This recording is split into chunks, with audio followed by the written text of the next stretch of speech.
Hi everyone, তোমরা সবাই কেমন আছো? আমি তো দুদিন অসুস্থ থাকার জন্য কোনো ভিডিও দিতে পারিনি। তো আজকের ভাবলাম যে আমি একটু সুস্থ হয়েছি যখন, ভিডিও আবার কন্টিনিউ করব। তো ফার্স্টেই সকাল সকাল উঠে আমি কিছুক্ষণ ছাদের উপর হাঁটছিলাম, তারপর বেশ কিছুক্ষণ দৌড়দৌড়ি করছিলাম। তোমাদের সবাইকে আমি একটা কথা বলি, আমি ভাবছি যে দুদিন আমি এক্সারসাইজ করিনি সেই দুদিন আমি আবার এক্সারসাইজ করে সেই ভিডিওগুলো আপলোড করব। তোমরা কারা কারা আমার সাথে একমত প্লিজ আমাকে কমেন্ট করে জানিও। আর তোমরা সবাই আগের ভিডিওতে বেশ কয়েকজন কমেন্ট করেছিলে, তাদের মধ্যে কমেন্ট করেছিলে উজ্জ্বল রয়, রাজকুমার নস্কর, নমমিতা গায়েন। তোমাদের সবাইকে অনেক অনেক থ্যাংক ইউ। তোমরা যারা যারা আজকের ভিডিওতে কমেন্ট করবে সবার নাম আমি অবশ্যই নেক্সট ভিডিওতে নেওয়ার চেষ্টা করব। তো মোটামুটি আজকের যেহেতু দুদিন পর এক্সারসাইজ করছি না, একটু কষ্ট হচ্ছিলো, ওই জন্য এক্সারসাইজ সবসময় রেগুলার বা কন্টিনিউ করলে কী হয়, শরীরের জন্য খুবই ভালো হয়। তো সেই কারণের জন্য আমি যত তাড়াতাড়ি পারছিলাম যে কবে থেকে এক্সারসাইজ করব। তো মোটামুটি বেশ কিছুক্ষণ তো আমি সাইকেলিংও করছিলাম শুয়ে শুয়ে।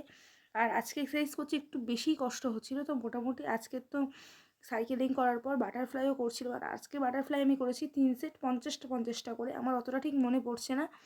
তো মোটামুটি আমি আজকে বেশ কিছুক্ষণ বলতে 45 মিনিট থেকে 50 মিনিট মতন এক্সারসাইজ করেছি।